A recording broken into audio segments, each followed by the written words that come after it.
Hello everyone. Next हम vector space के कुछ और एग्जांपल्स करते हैं। तो क्वेश्चन देखो, क्वेश्चन से स्टार्ट करते हैं। Which of the following are vector spaces और नॉट।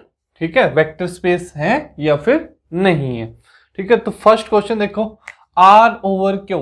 वी क्या यहाँ पे रियल नंबर्स, फील्ड क्या है, फील्ड आपके पास फील्ड ऑफ रैशनल नंबर्स।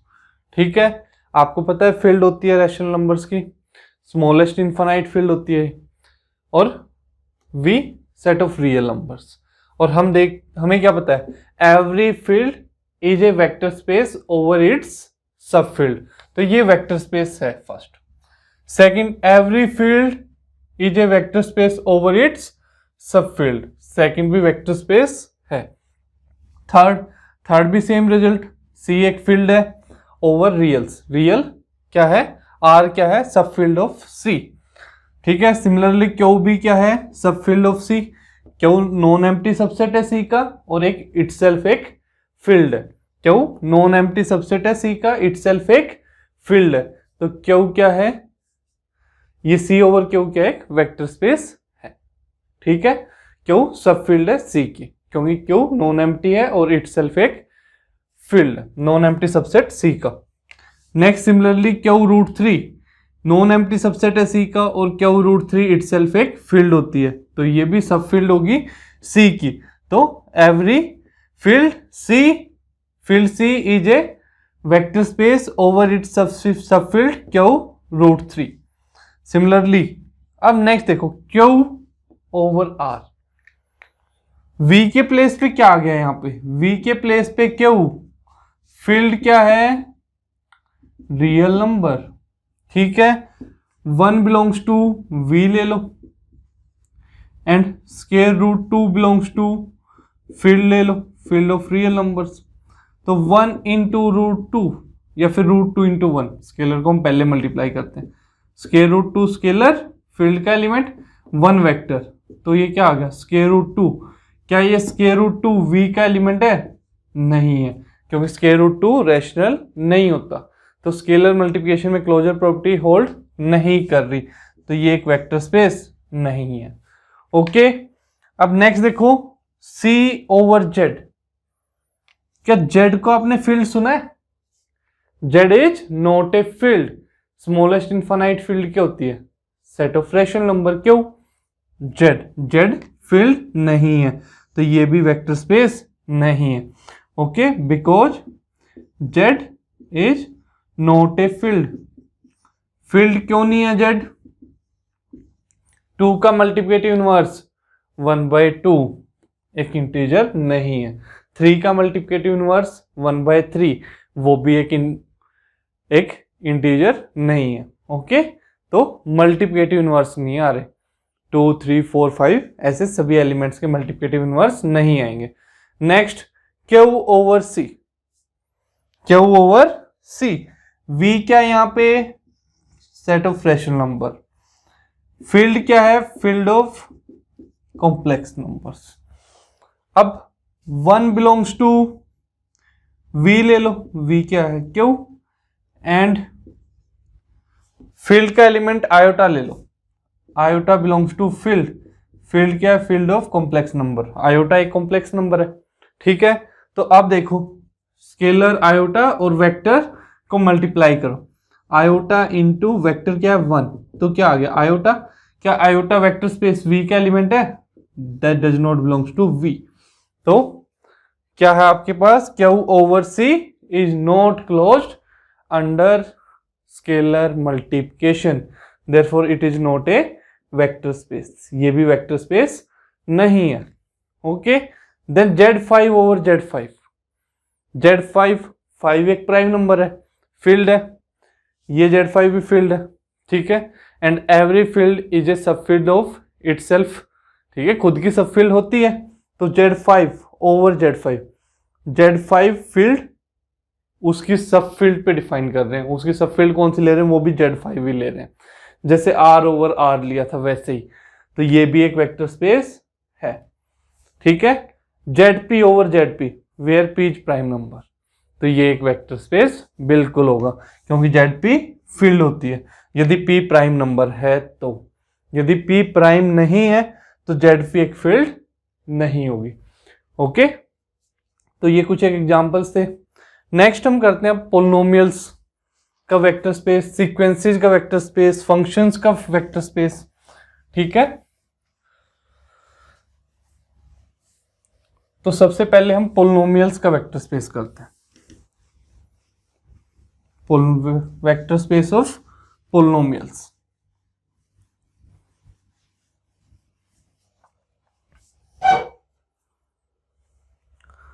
तो देखो, पोलिनोमियल स्पेस भी बोलते हैं, पोलिनोमियल स्पेस।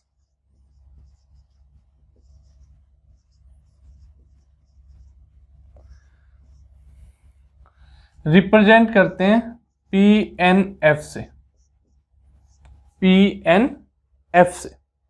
ठीक है, PNF से। ठीक है, तो इसको कैसे लिखेंगे? ये क्या है आपके पास?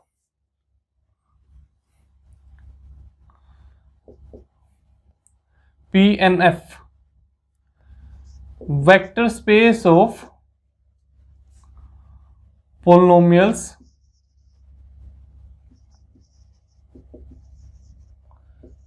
having degree at most n, maximum n हो सकता है। डिग्री मैक्सिमम कितनी हो सकती है? n हो सकती है, n से ज्यादा डिग्री नहीं हो सकती। Over a field f, over a field f। ठीक है, कुछ भी हो सकती है। ओके, मैक्सिमम डिग्री n के पोलिनोमियल्स आ सकते हैं।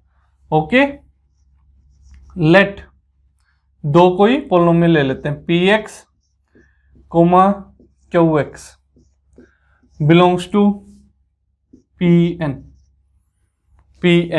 ये रिप्रेजेंटेशन है, v इज इक्वल टू, ऐसे लिख लो, v over field f is equal to pnf। ठीक है, बिलोंग्स टू v ले लो, बिलोंग्स टू v।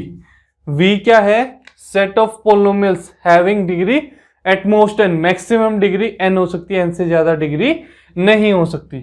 ओके, तो अब देखो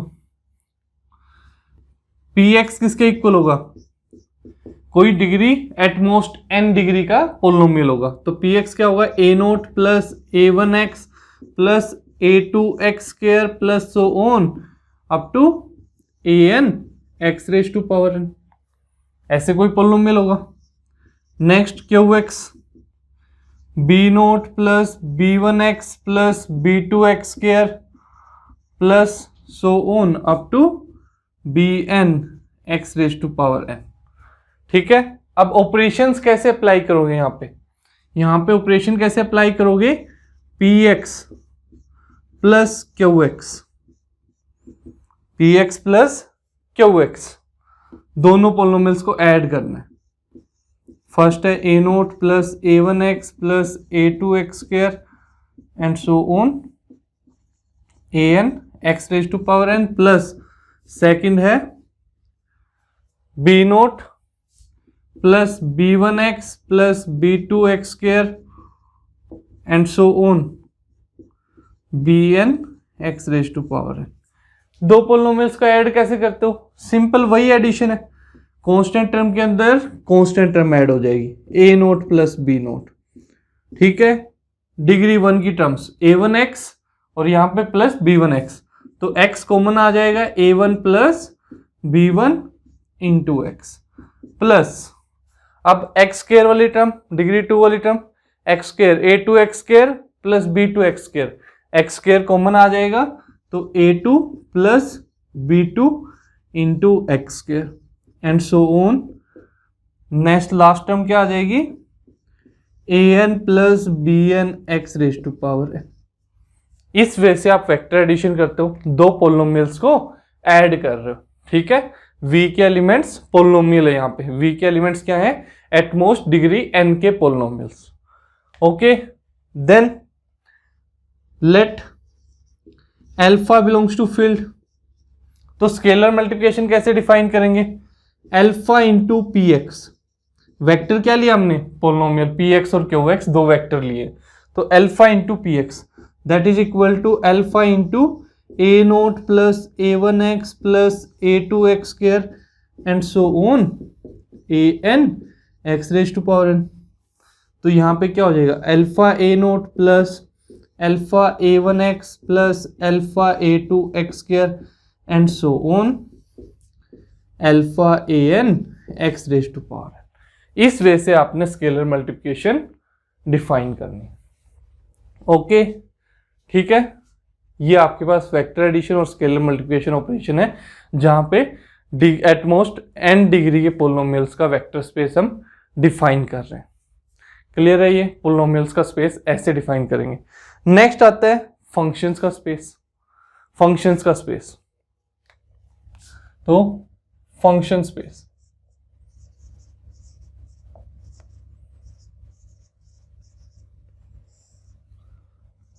V ओवर फील्ड F। ठीक है, V क्या है यहां पे, V यहां पे है, इसको हम F ओवर F भी लिखते हैं ऐसे, capital F over field F, over field F इस वे से भी रिप्रेजेंट किया जाता है। कैपिटल F क्या है, set of all functions from field F to field F। ठीक है, V क्या है, इसके अंदर क्या आएंगे, all those function small f such that f is a function from field this to same field. ठीक है, इस फील्ड पे जितने भी फंक्शंस हैं उनका वेक्टर स्पेस, या फिर इसको ऐसे भी लिख सकते हो, set of all functions f small f from field f to field f। ठीक है, ओके, ये v सेट बोलो इसको या फिर कैपिटल F सेट बोलो, आपकी चॉइस है। v के प्लेस पे आप इसको ये कैपिटल F भी लिख सकते हो, आपकी मर्जी है, कोई भी नोटेशन यूज कर सकते हो, v भी और ये भी। ठीक है, अब वेक्टर एडिशन और स्केलर मल्टीप्लिकेशन ऑपरेशन कैसे डिफाइन करेंगे। यहाँ पे ये एक वेक्टर स्पेस तो होता ही है, अब हमने देखना है कि ऑपरेशंस कैसे डिफाइन करेंगे हम। तो चलो देखो ऑपरेशंस, तो उसके लिए देखो फर्स्ट ऑपरेशन वेक्टर एडिशन, तो हम दो फंक्शंस ले लेते हैं, let F X comma G X belongs to V and alpha belongs to field। तो ऑपरेशंस डिफाइन करने हमने, ऑपरेशंस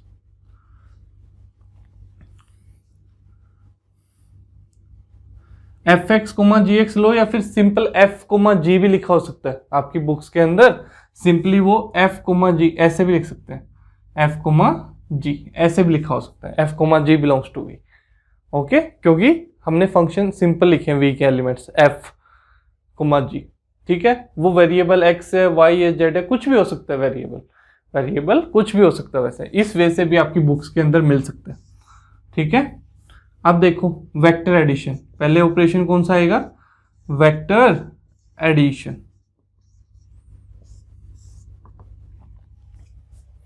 वेक्टर एडिशन कैसे, एफ प्लस जी, दो वेक्टर क्या लिए हैं, कैपिटल वी के एलिमेंट एफ और जी है, तो वेक्टर्स के एडिशन एफ प्लस जी। इसको कैसे करेंगे, इसको ऐसे अप्लाई करेंगे, वेरिएबल एक्स ले लिया अब हमने, F plus G of X is equal to F of X plus G of X. दो फंक्शंस को ऐड करना है। ठीक है, फंक्शंस वो कुछ भी हो सकते हैं, ट्रिग्नोमेट्रिक फंक्शंस भी हो सकते हैं, एक्सपोनेंशियल भी, सिंपल पोलिनोमियल टाइप के फंक्शन भी हो सकते हैं, कुछ भी फंक्शन हो सकते हैं। ठीक है, ओके। स्केलर मल्टीप्लिकेशन ऑपरेशन कैसे डिफाइन करेंगे यहां पे, स्केलर मल्टीप्लिकेशन,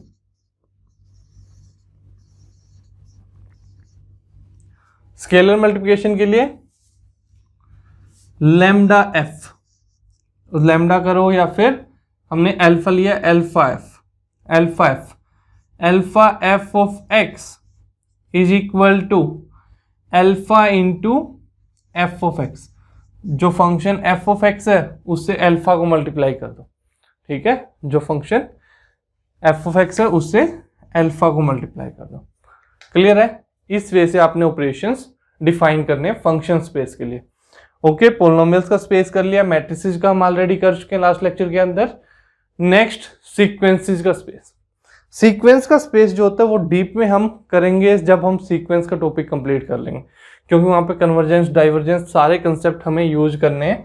सीक्वेंसेस का जो स्पेस होगा तो वो आगे जाके करेंगे। एक बार देख लेते हैं कि ऑपरेशन कैसे अप्लाई करने में, ऑपरेशंस कैसे अप्लाई करने सीक्वेंसेस का जो स्पेस होगा, ठीक है। तो sequence space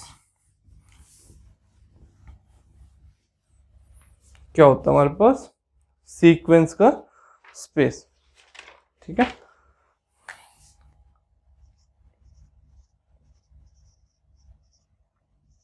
sequence space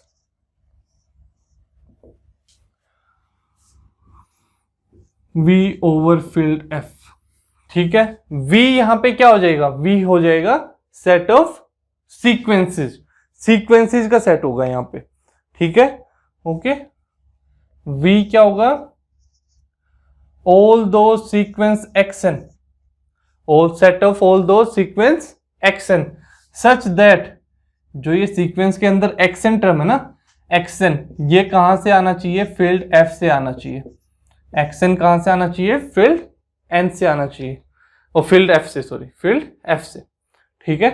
okay, action जब दूसरी फील्ड से आ रहा है तो कोई जरूरी नहीं है कि वो वेक्टर स्पेस होगा।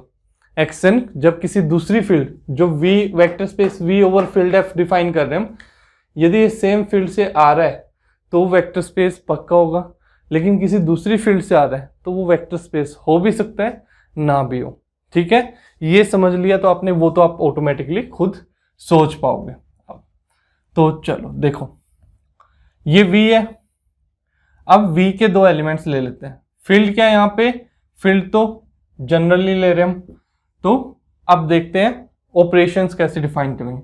Late U, V belongs to capital V, दो एलिमेंट ले लिए। U और V क्या होंगे, सीक्वेंसेज होंगे, therefore U is equal to sequence action such that action belongs to field F। V भी क्या होगा, एक सीक्वेंस होगा, V is equal to sequence YN such that जो YN है, सीक्वेंस की टर्म्स हैं, वो कहां से आ रही होंगी, फील्ड F से। ओके, तो अब vector addition operation, vector addition operation कैसे डिफाइन करेंगे, ठीक है, दैट इज इंटरनल कंपोजिशन। तो उसको हम डिफाइन करेंगे U प्लस V से, U प्लस V से।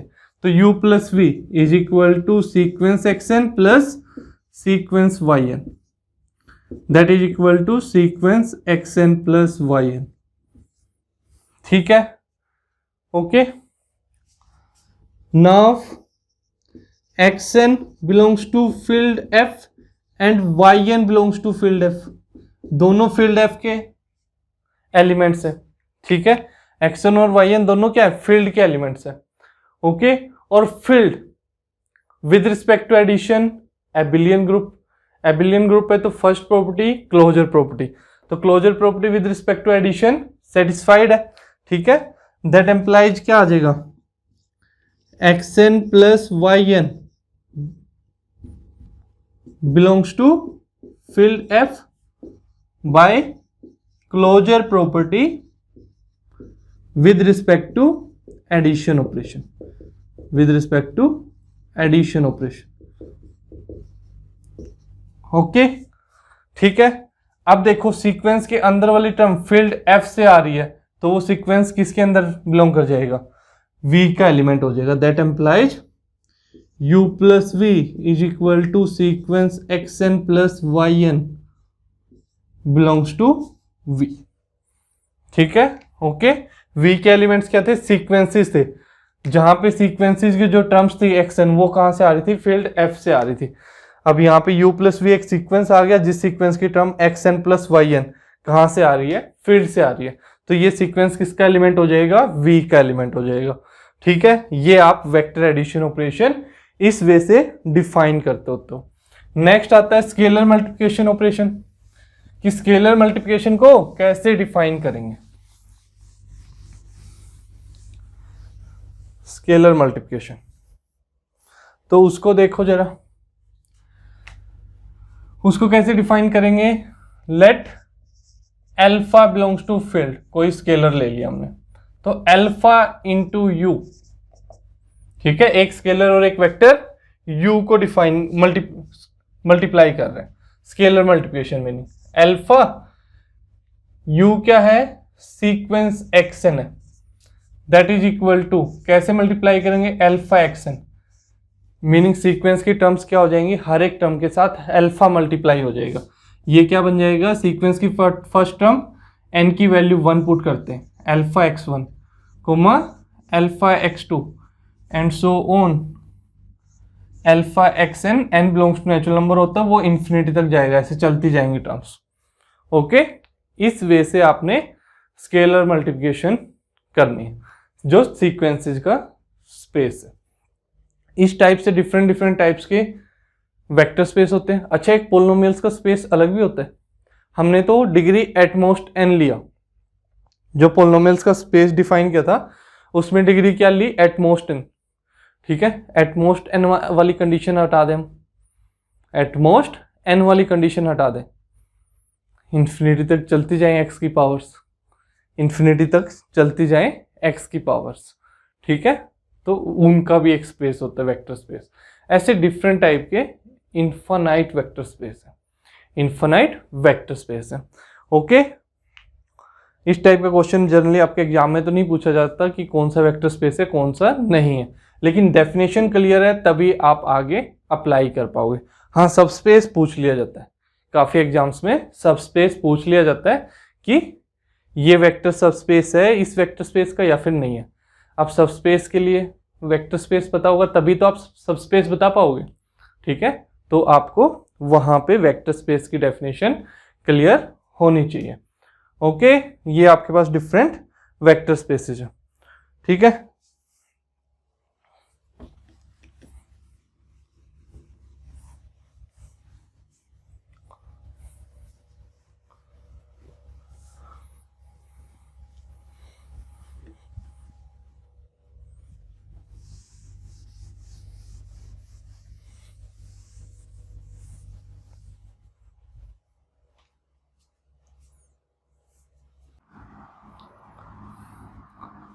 नेक्स्ट टॉपिक है vector subspace, vector subspace,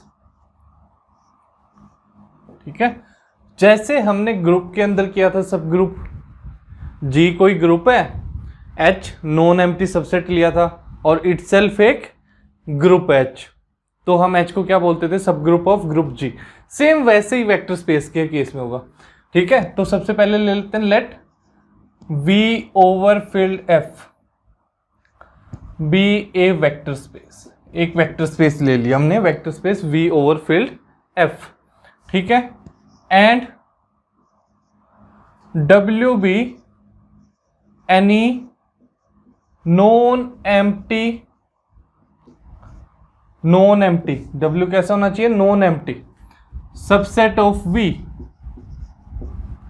subset of V, ठीक है। Then W over field F is called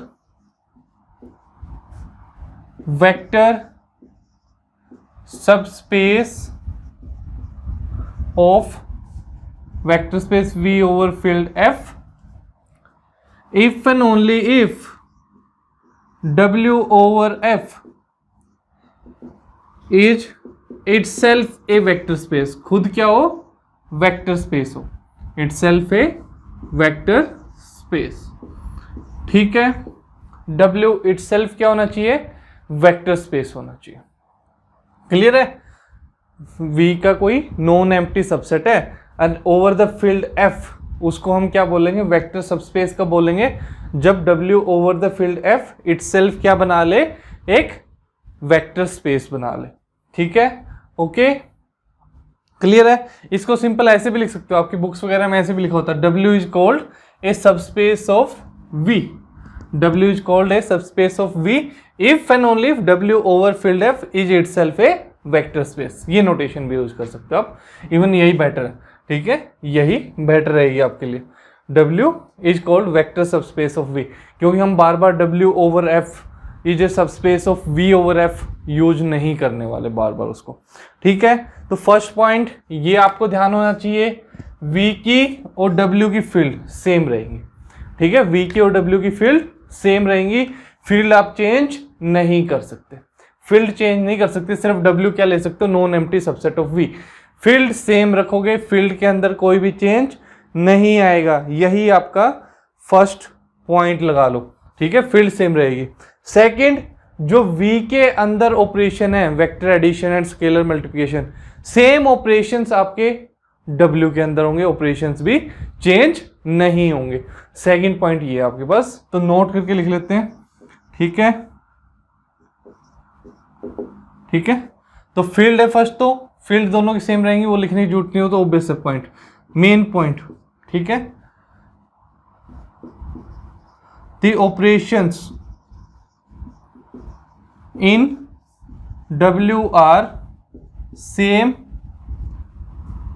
as that of V, ठीक है, जो ऑपरेशन होंगे W के अंदर वो क्या होंगे, सेम होंगे जो कि V के अंदर है।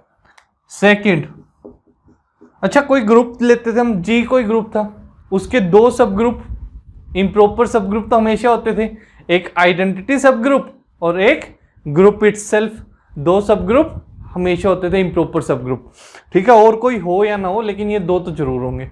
सेम वेक्टर स्पेस के केस में दो सबस्पेस तो जरूर होंगे ही होंगे। कौन कौन से, एक जीरो सबस्पेस और एक वेक्टर स्पेस इटसेल्फ, ठीक है, सिंगलटन जीरो, ये जीरो किसके, जीरो वेक्टर है, इसको जीरो वेक्टर को हम कैसे लिख रहे थे, ऐसे भी लिख रहे थे, singleton zero and V itself are always subspaces of vector space V and these are called improper subspaces,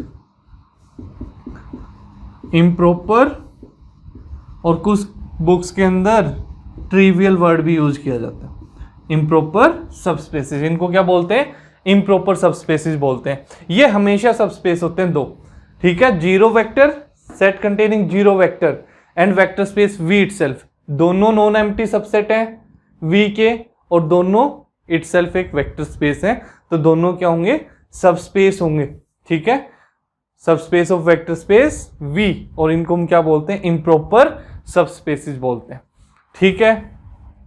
अब देखो ये बड़ा ही इंपॉर्टेंट पॉइंट है, ठीक है, ये पॉइंट सबसे ज्यादा इंपॉर्टेंट रखता है आपको जो भी करने जा रहे हैं।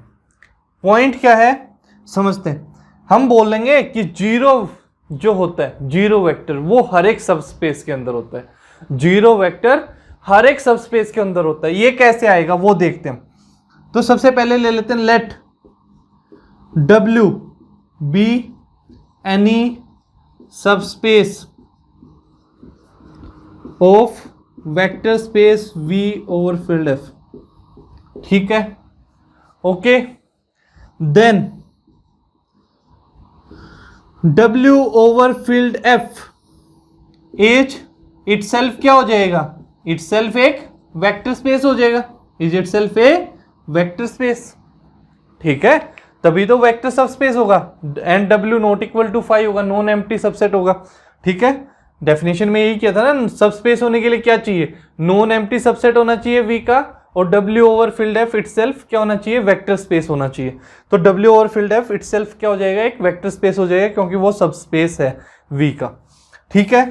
अब इटसेल्फ ए वेक्टर स्पेस है, therefore W with respect to addition is an abelian group, okay, that implies zero, zero vector लिख लेते हैं, वेक्टर वाली जीरो हम ये यूज कर रहे थे, zero belongs to W. Zero किसके अंदर आएगा? डब्ल्यू के अंदर आएगा। By existence of identity, existence of additive identity. Additive identity तो होगी ना उसके अंदर। ओके, तो क्या हो जाएगा? जीरो डब्ल्यू के अंदर आ जाएगा। डब्ल्यू कोई भी सबस्पेस है वेक्टर स्पेस वी का, तो उसके अंदर जीरो होगा। ठीक है, तो इसको इस वजह से भी लिख सकते हैं हम, every subspace of vector space V over field F contains zero vector, contains zero. ठीक है, जीरो वेक्टर को कंटेन करेगा। जीरो वेक्टर कहीं आप वेक्टर कैलकुलस वाला जीरो के ऊपर वेक्टर लगा दो फिजिक्स वाला, वो नहीं करना काम यहाँ पे, नहीं, वो गलत है। वो वेक्टर कैलकुलस अलग होती है, वो भी आपके सिलेबस में वो भी करेंगे हम। ठीक है, वो अलग है, यहाँ पे अलग है। ठीक है, वो वेक्टर कैलकुलस में उसके डायरेक्शंस को रिप्रेजेंट करते होते हैं, किस किस डायरेक्शन। ठीक है, ये अलग है वेक्टर स्पेस, ये डिफरेंट है उससे।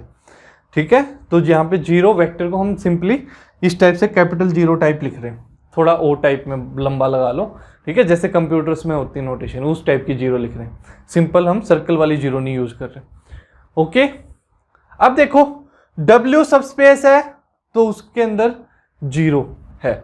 ठीक है, अब इसकी कॉन्ट्रापोजिटिव स्टेटमेंट लिखनी है, जो कि मोस्ट इंपॉर्टेंट है, जो कि ऑप्शंस को नेग्लेक्ट करने में यूज होती है कि कौन सा सबस्पेस है कौन सा सबस्पेस नहीं है, उसमें हम यूज करेंगे, उसके अंदर हम यूज करेंगे। देखो हमारे पास स्टेटमेंट क्या आई, W is a subspace of vector space V over filled F implies zero belongs to W, zero vector, zero belongs to W। अब इसकी कॉन्ट्रापोजिटिव स्टेटमेंट, कॉन्ट्रापोजिटिव स्टेटमेंट क्या हो जाएगी, if zero does not belongs to W, no, हमारे पास कोई statement P implies क्यों है, तो उसकी कॉन्ट्रापोजिटिव स्टेटमेंट क्या होगी, नेगेशन ऑफ क्यों इंप्लाइज नेगेशन ऑफ P। ठीक है, और कॉन्ट्रापोजिटिव स्टेटमेंट होती है ना, उन्हीं पे क्वेश्चन आए होते हैं, वही यूज होती है। ठीक है, डायरेक्ट स्टेटमेंट जो हमें दिख रही है वो नहीं आपके एग्जाम में पूछी जाती, कॉन्ट्रापोजिटिव स्टेटमेंट जो होती है, ठीक है, जो आप जनरली नहीं सोचते होते, उन्हीं पे क्वेश्चन आए होते हैं। ठीक है, if zero does not belongs to W that implies, P statement क्या है, W is subspace of vector space V, negation of P क्या हो जाएगा, W is not a subspace of vector space V. That implies W is not a subspace of vector space V over field F. ठीक है, यदि zero vector ही W के अंदर नहीं है तो वो सबस्पेस हो ही नहीं सकता, कुछ और चेक करने की जरूरत हमें है ही नहीं। ठीक है, ओके, क्लियर है। एग्जाम्पल भी कर लेते हैं, डायरेक्ट देखते हैं कैसे होगा काम। अब देखो जरा एग्जाम्पल ले लेते हैं इसके लिए। Let V over field F is equal to R2 over R। V over field F को क्या ले लिया हमने, R2 ओवर R, जिसको हमने किया भी था अच्छे से। ठीक है, तो V यहां पे क्या है, R2 है, R2। ठीक है, XY प्लेन बोलते हो जिसको आप जनरली।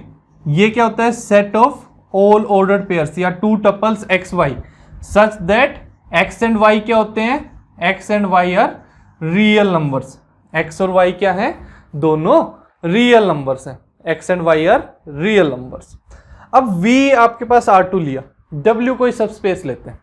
ठीक है, लेट W, अच्छा पहले एक बार एक चीज बताओ मेरे को, जो V वेक्टर है, V वेक्टर स्पेस है, सॉरी V वेक्टर स्पेस है R2, R2 की जीरो क्या होगी, R2 की zero here additive identity, additive identity इस वजह से लिखते होते थे हम, ये जीरो क्या होगी, ये R2 का एलिमेंट ये होगी, ऑर्डर्ड पेयर 0 0, R2 का एलिमेंट है ना, आइडेंटिटी किसकी, एडिटिव आइडेंटिटी R2 की, R2 की एडिटिव आइडेंटिटी, R2 का कौन सा एलिमेंट जिसको किसी भी R2 के एलिमेंट से ऐड करो आंसर सेम एलिमेंट ही आ जाए, 0 0 होगा। ये आपके पास एडिटिव आइडेंटिटी है 0 0, ठीक है। And take W is equal to set of all those points x and y such that y is equal to x plus 3, ठीक है। वो सारे पॉइंट x y हैं सच दैट y की वैल्यू क्या है, x प्लस 3 है, y की वैल्यू क्या है, x प्लस 3। चलो इसको देखते हैं, इससे क्या आएगा हमारे पास, कौन से पॉइंट्स हैं, पहले इसका ग्राफ से देखते हैं। R2 प्लेन तो बड़ी इजीली देख सकते हैं हम, ग्राफ से देखते हैं कि कौन कौन से पॉइंट्स हम कंसीडर कर रहे हैं। तो अब देखो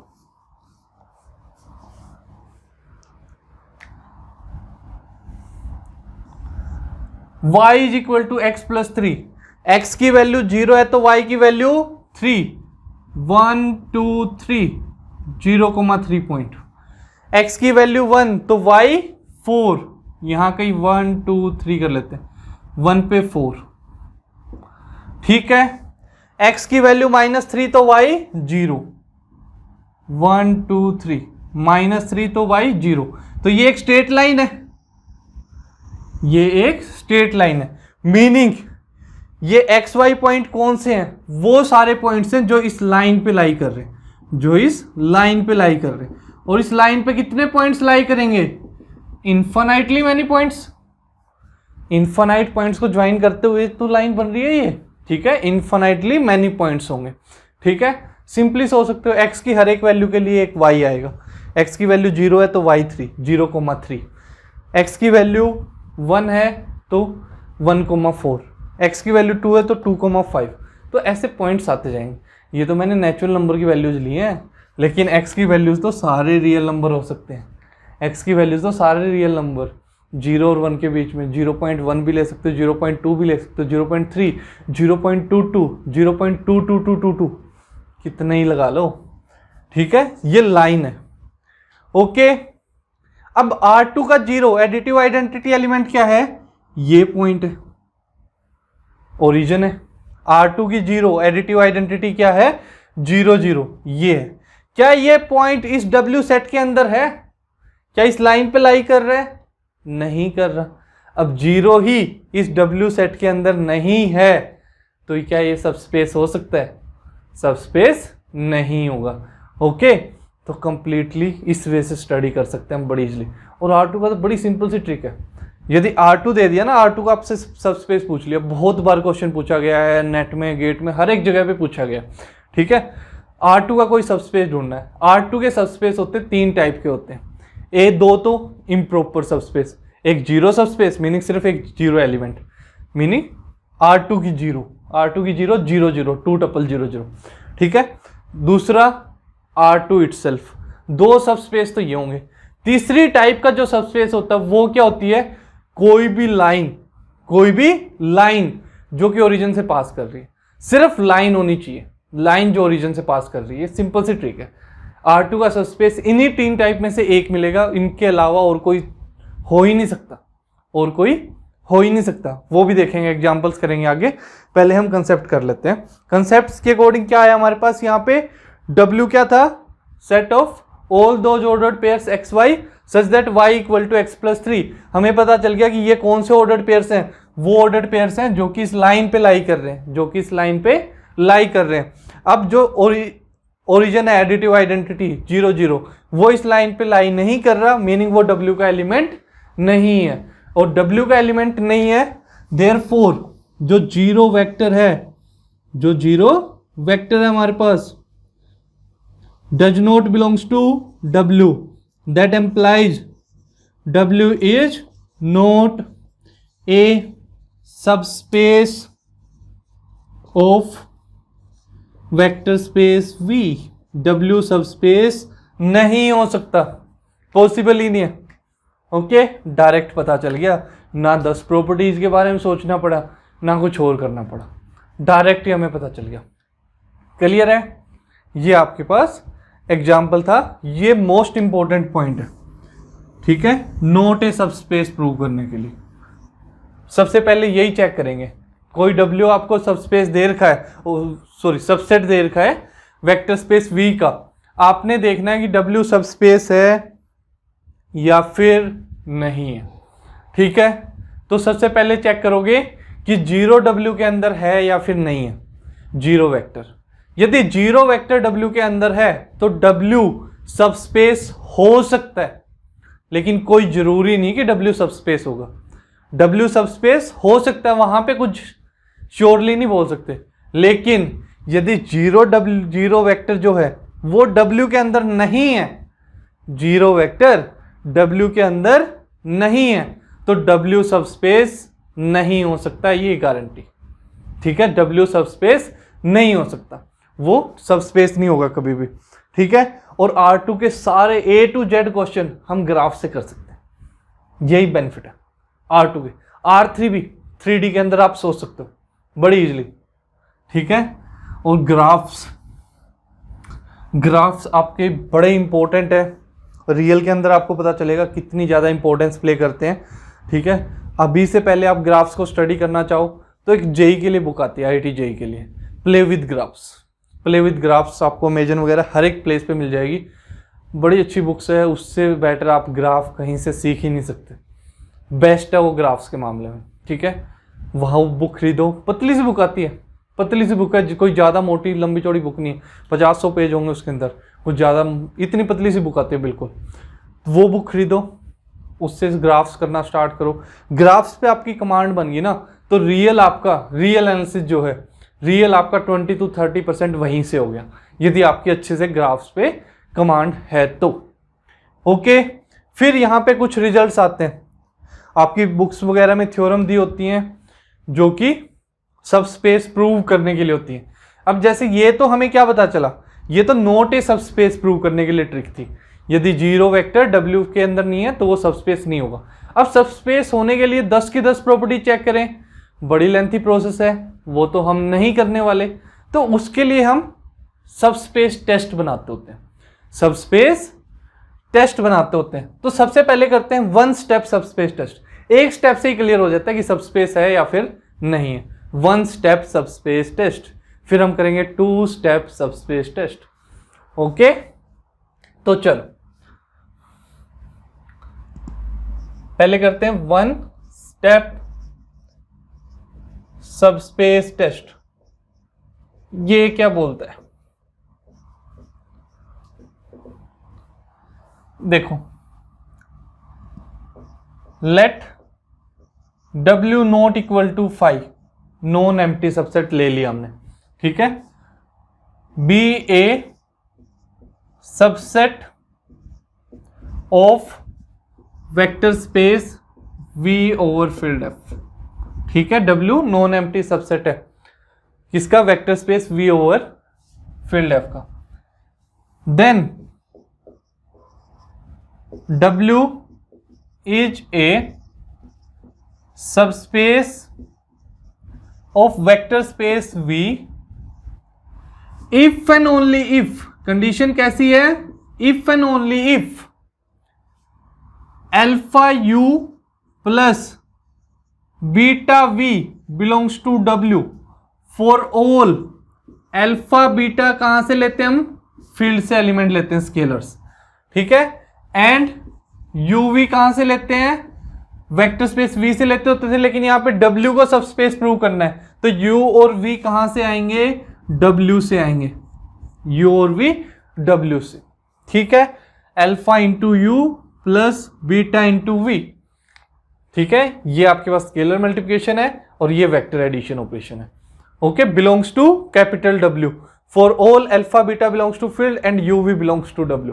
सिर्फ इतना ही चेक करने की जरूरत है, बाकी हमें और कुछ चेक करने की जरूरत ही नहीं है, ठीक है। सिर्फ ये प्रॉपर्टी एक सेटिस्फाई करेगी तो वहीं से आप क्या बोल दोगे, डायरेक्ट W सबस्पेस है, ये आपकी मोस्ट इंपॉर्टेंट है प्रॉपर्टी।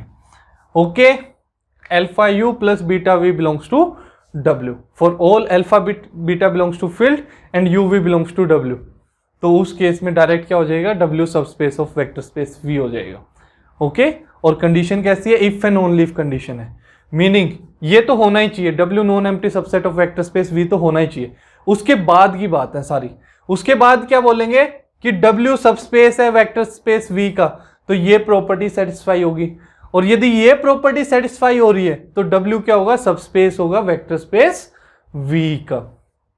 क्लियर है? अच्छा, वन स्टेप सब स्पेस टेस्ट एक और वे से लिखते होते हैं हम, सेकंड, इसी को वन स्टेप सब स्पेस टेस्ट को सेकंड वे से, वो कैसे लिखते होते हैं कि पहली लाइन तो सेम आएगी, let W not equal to phi be a subset of vector space V over filled F, then W is a subspace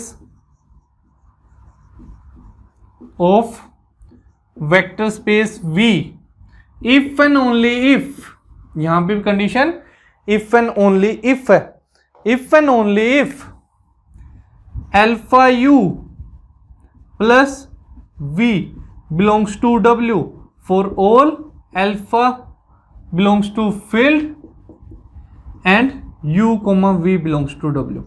यहां पे चेंज क्या आया, यहां पे चेंज जस्ट क्या आया हमारे पास, यहां पे तो था alpha into u plus beta into v, यहां पे बीटा गायब हो गया, यहां पे बीटा गायब हो गया। ओके, ये आपके पास दोनों वन स्टेप सबस्पेस टेस्ट है, और ये इवन ऊपर वाले से इजी है। V के अंदर यहाँ पे आपको बीटा मल्टीप्लाई करने की जरूरत नहीं पड़ेगी, V के अंदर बीटा मल्टीप्लाई करने की जरूरत नहीं पड़ेगी। ओके, ये आपके पास वन स्टेप सबस्पेस टेस्ट होता है। ठीक है, एक ही स्टेप से हम पता कर सकते हैं कि सबस्पेस है या फिर नहीं है। ओके, नेक्स्ट हम करते हैं टू स्टेप सबस्पेस टेस्ट।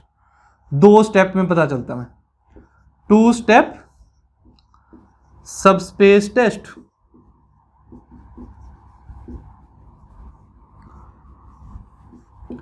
इसको कैसे करेंगे, ये भी फर्स्ट लाइन तो सेम रहेगी, W क्या होना चाहिए, non empty subset of vector space V होना चाहिए। तो let W not equal to phi be a subset of vector space V over filled F, then W is a subspace, W is a subspace of vector space V if and only if। ठीक है, language की form में लिखना चाहो language की form में भी लिख सकते हैं, दो पॉइंट की फॉर्म में लिखना चाहें दो पॉइंट की फॉर्म में भी लिख सकते हैं। पहले पॉइंट्स की फॉर्म में लिख लेते हैं। First point, U plus V belongs to W for all U, V belongs to W। Second point, alpha into U belongs to W for all यहाँ पे U plus V belongs to W for all U, V belongs to W। Alpha into U belongs to W for all alpha belongs to filled F and U belongs to W। ठीक है, ये आपके पास है to step subspace test. ठीक है, ये बड़ा important है, दोनों बहुत ज्यादा इंपॉर्टेंट है। इसको हम लैंग्वेज की फॉर्म में लिख सकते हैं। लैंग्वेज की फॉर्म में कैसे लिखेंगे, सेकंड को, जो हमारे पास क्या था, टू स्टेप सबस्पेस टेस्ट है। ठीक है, वो याद करने में इजी भी रहता है इवन। इसको लिखेंगे हम और करके लिख लेते हैं, सेकंड उसी की definition, let W be a non-empty subset of a vector space V over filled F। ठीक है, नॉन एम्प्टी सबसेट है। Then W is a subspace of vector space V if and only if W is closed under addition and scalar multiplication and scalar multiplication। इस way से भी लिखा जा सकता है। देखो सेम ही तो मीनिंग है, यहां तक तो सारा सेम है। If and only if u plus v belongs to w for all u comma v belongs to w, meaning with respect to vector addition operation closure property, that means w is closed under addition। ठीक है, आप इसको vector addition भी बोल सकते हो, closed under vector addition operation। and alpha into u belongs to w for all alpha belongs to field and u belongs to w, ये कौन सी प्रॉपर्टी है? स्केलर मल्टीप्लिकेशन के अंदर क्लोजर प्रॉपर्टी। तो meaning W is closed under scalar multiplication. ठीक है, okay, closed under vector addition कर लो, W is closed under vector addition and scalar multiplication, ये बेटर। ओके, ये आपके पास सबस्पेस चेक करने के लिए टेस्ट है, ये आपके पास सबस्पेस चेक करने के लिए टेस्ट है। ठीक है, ये टेस्ट बड़े इंपॉर्टेंट है। ठीक है, नेक्स्ट हम करते हैं R2 के सबस्पेस क्या होंगे। मैंने पहले भी बताया आपको कि R2 के सबस्पेस तीन टाइप के होते हैं, दो तो इम्प्रॉपर, एक जीरो सबस्पेस जिसके अंदर R2 की जीरो आएगी, R2 की जीरो मीनिंग ऑर्डर पेयर 0 0 या फिर 2 tuple 0, 0। Okay, next R2 itself, ये दो तो इम्प्रॉपर सबस्पेस है। थर्ड टाइप का जो सबस्पेस होता है, जो थर्ड टाइप का सबस्पेस होता है वो कौन सा आएगा? थर्ड टाइप का वो आपके पास आएगा, थर्ड टाइप का सबस्पेस कौन सा आएगा? जो है आपके पास line passing through the origin. कोई भी लाइन ओरिजिन से पास करना जरूरी है, ओरिजिन से पास करना जरूरी है। मीनिंग लाइन के अलावा कोई और ग्राफ आपको दे रखा है, पैराबोला दे दिया, एलिप्स दे दिया, हाइपरबोला दे दिया, ठीक है, सर्कल दे दिया, R2 के अंदर कोई भी ग्राफ दे दिया आपको, वो आपके पास R2 का सबस्पेस नहीं हो सकता। ओके, तो नेक्स्ट देखते हैं सबस्पेसेज ऑफ R2 ओवर R। ठीक है, okay, subspaces of R2 over R। First subspace होता है W1 is equal to set containing zero vector, R2 की जीरो 0 0, 2 टपल 0 0 या ऑर्डर पेयर 0 0। ओके, ये आपके पास फर्स्ट सबस्पेस है। सेकंड W2 सबस्पेस कौन सा होगा? R2 इटसेल्फ, एक ये सबस्पेस है। थर्ड क्या है? W3 is equal to any line passing through origin, passing through origin, एक ये सबस्पेस। ये तीन ही टाइप के होते हैं। या फिर W3 को आप ये भी लिख सकते हो, कैसे लिख सकते हो? All those ordered pair XY such that X, Y belongs to R reals and Y is equal to MX, Y is equal to MX। ठीक है, Y is equal to MX, M जहां पे स्लोप है, M कुछ भी value हो सकती है, M belongs to real anything, M belongs to reals anything। ठीक है, तो ये क्या है? Y is equal to MX क्या है? एक लाइन की इक्वेशन है जो कि ओरिजिन से पास कर रही है, जो कि ओरिजिन से पास कर रही है। इन जनरल लाइन की इक्वेशन क्या लिखते होते थे हम? इन जनरल क्या लिखते होते थे? Y is equal to MX plus C लिखते होते थे। यदि ये C 0 हो जाए मीनिंग Y इंटरसेप्ट 0, C को क्या बोलते हैं? Y इंटरसेप्ट, M को क्या बोलते हैं? Slope of the line. M क्या होता है? Slope of the line.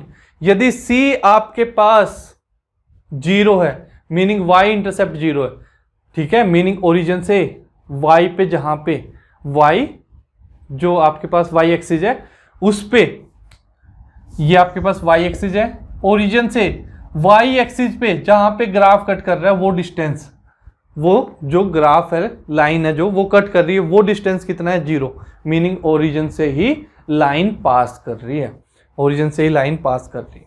Okay, ये तीन ही सब स्पेस होते हैं, तीन टाइप के बोल सकते हो, क्योंकि ये तो इन्फानाइट ओरिजिन से पास करते हो, इन्फानाइट लाइन हो सकती है ना। देखो एक्स एक्सिस भी एक लाइन है ओरिजिन से पास करते हुए, वाई एक्सिस इटसेल्फ एक लाइन है ओरिजिन से पास करते हुए।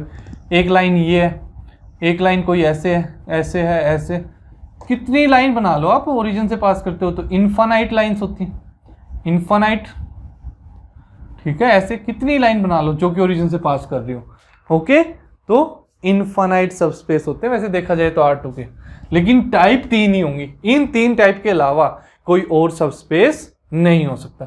ठीक है, अब क्यों नहीं होगा वो भी देख लेते हैं, कहां पे कौन सी प्रॉपर्टी हमारी सेटिस्फाई नहीं करेगी, कुछ हम ऐसे एग्जांपल्स भी कर लेते हैं, ठीक है, जिससे हमारा सारा कंसेप्ट क्लियर हो जाए।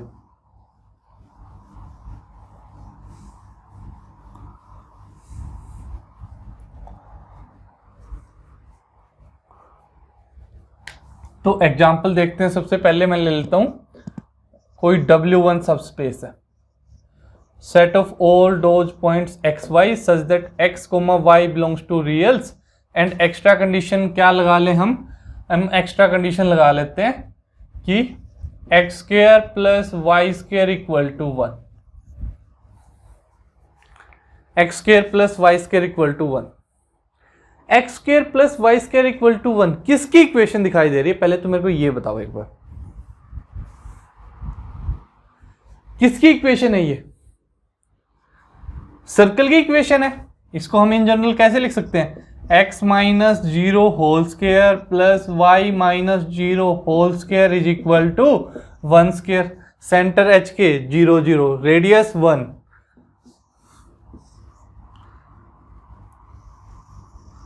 ये सर्कल है जी। R2 प्लेन पे देखिए, क्या इसके अंदर 0 0 लाई कर रहा है, ये सर्कल है बस, ये क्या है, सर्कल, ये सर्कल। ओके, सिर्फ ये बाउंड्री, बाकी और कोई नहीं ले रहे हम, इसके अंदर क्या पोर्शन है, बाहर क्या पोर्शन है वो नहीं ले रहे, सिर्फ ये सर्कल लिया, सिर्फ ये सर्कल लिया। क्या इस सर्कल के ऊपर ओरिजिन लाई कर रहा है, क्या इस सर्कल के ऊपर ओरिजिन लाई कर रहा है, नहीं कर रहा, ओरिजिन तो सर्कल के अंदर है, ओरिजिन तो सर्कल के अंदर है। सिंपली यहां से भी सोच सकते हैं, क्या ओरिजिन इस इक्वेशन को सेटिस्फाई कर रहा है, क्या ओरिजिन इस इक्वेशन को सेटिस्फाई कर रहा है, 0 square plus 0 square equal to 1, 0 plus 0 equal to 1, 0 is equal to 1, not possible. ठीक है, तो यहां पे 0, 0 जो 0 वेक्टर है, ये 0 वेक्टर है R2 का, ठीक है, does not belongs to W1, therefore W1 is not a subspace of R2।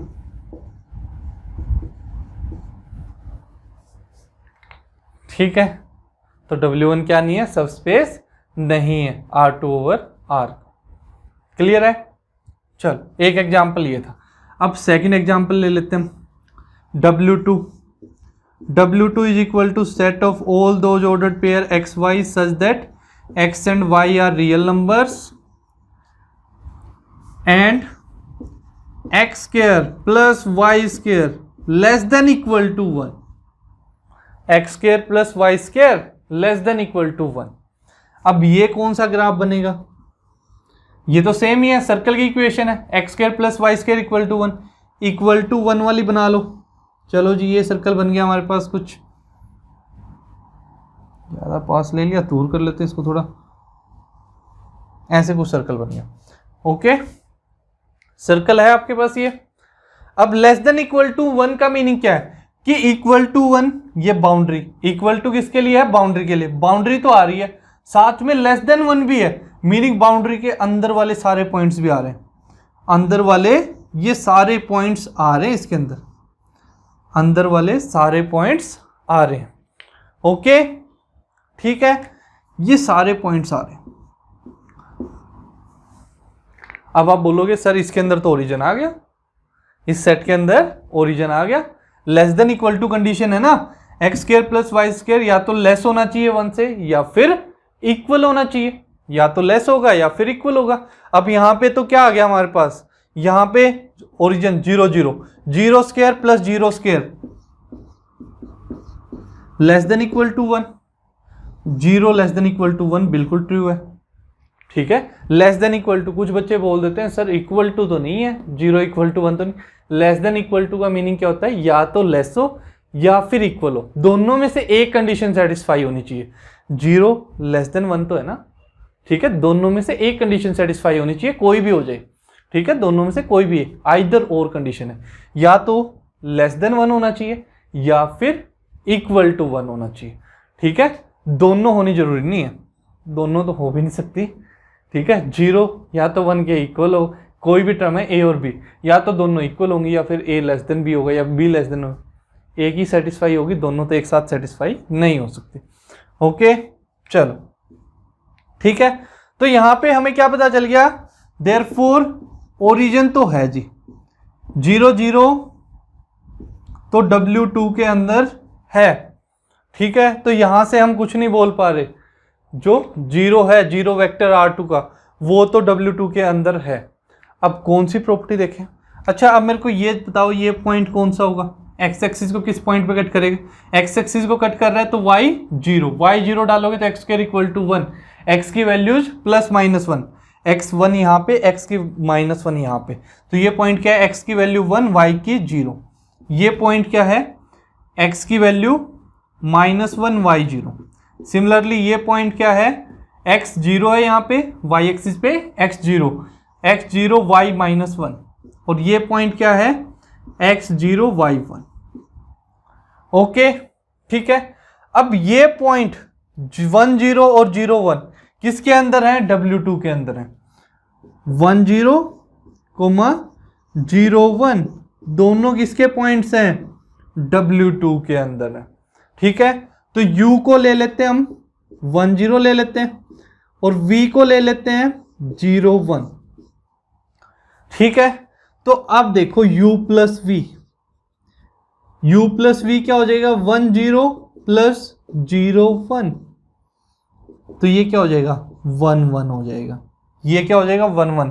क्या 1 1 W2 के अंदर है, नहीं है, 1 1 does not belongs to W2।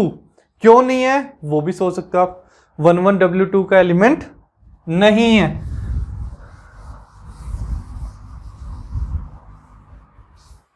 One one W2 का एलिमेंट क्यों नहीं है, मान लो वो W2 का एलिमेंट है तो इस कंडीशन को सेटिस्फाई करेगा, इस कंडीशन को सेटिस्फाई करेगा तो x की वैल्यू 1 1 स्क्वायर प्लस y की value 1 1 square less than equal to 1 2 less than equal to 1। Contradiction आ गई है, तो यहाँ पे क्या आ गया आपके पास, कॉन्ट्राडिक्शन आ गई। ठीक है, तो वो W2 का एलिमेंट नहीं है। ठीक है, तो W2 is not closed under vector addition. दो W2 के एलिमेंट लिए 1 0 और 0 1 U और V, लेकिन उनका सम W2 का एलिमेंट नहीं है। 2 स्टेप सबस्पेस टेस्ट क्या बोलता था कि W is a subspace of V, non empty subset होना चाहिए। W पहली कंडीशन तो वो थी, W is a subspace of V if and only if W is closed under vector addition and scalar multiplication. लेकिन यहाँ पे W2 closed under vector addition नहीं है। W2 is not closed under vector addition, therefore W2 is not a subspace of V। ठीक है, therefore W2 is not a subspace of V। ठीक है, therefore W2 is not closed under vector addition, therefore W2 is not a subspace of V। W2 subspace नहीं है। V क्या था यहाँ पे, R2 ओवर R, वही लिख लेते हैं। W2 is not a subspace of R2 over R। ठीक है, या फिर सिंपल ऐसे भी सोच सकते हो, W2 सबस्पेस होता तो इटसेल्फ एक वेक्टर स्पेस होता, और इटसेल्फ एक वेक्टर स्पेस है, इटसेल्फ एक वेक्टर स्पेस है, तो W2 क्लोज्ड अंडर एडिशन भी है, W2 with respect to addition क्या होगा, एबिलियन ग्रुप होगा, तो एडिशन में क्लोजर प्रॉपर्टी होल्ड करेगी, एबिलियन ग्रुप है तो फर्स्ट तो क्लोजर ही आएगी, लेकिन यहाँ पे W2 के अंदर एडिशन में क्लोजर प्रॉपर्टी होल्ड नहीं कर रही, तो वो सबस्पेस इटसेल्फ एक वेक्टर स्पेस नहीं हो सकता, तो सबस्पेस भी नहीं हो सकता। ठीक है, ओके, लेंथी प्रोसेस है, क्यों करनी, हमें क्या पता है R2 है, R2 के सबस्पेस 3 टाइप के ही हो सकते हैं। पहली type zero subspace, zero vector जिसका एक एलिमेंट हो, दूसरी टाइप R2 कंप्लीट आ जाए, तीसरी टाइप कोई भी लाइन पासिंग थ्रू ओरिजिन हो। क्या ये तीनों में से कोई भी एक टाइप है, नहीं है, तो ये सबस्पेस नहीं है, डायरेक्ट ही बोलेंगे हम, इतना लंबा चौड़ा क्यों करना है। ठीक है, डायरेक्ट बोलेंगे, किससे, ट्रिक से डायरेक्ट बोलेंगे। ठीक है, W2 जो ये लिया हमने ना तो ओरिजिन के इक्वल है, ओरिजिन से ज्यादा है, कंप्लीट R2 भी नहीं है क्योंकि सिर्फ सर्कल के अंदर का पोर्शन है या फिर सर्कल की बाउंड्री है। ठीक है, और कोई लाइन पासिंग थ्रू ओरिजिन भी नहीं है, ये तो एक सर्कल है। ठीक है, तीनों में से किसी भी टाइप का नहीं है W2, तो ये सबस्पेस नहीं है। ओके, इस वे से हमें क्वेश्चंस करने हैं, R2 वाले सारे क्वेश्चन इसी कंसेप्ट पे होंगे। ठीक है।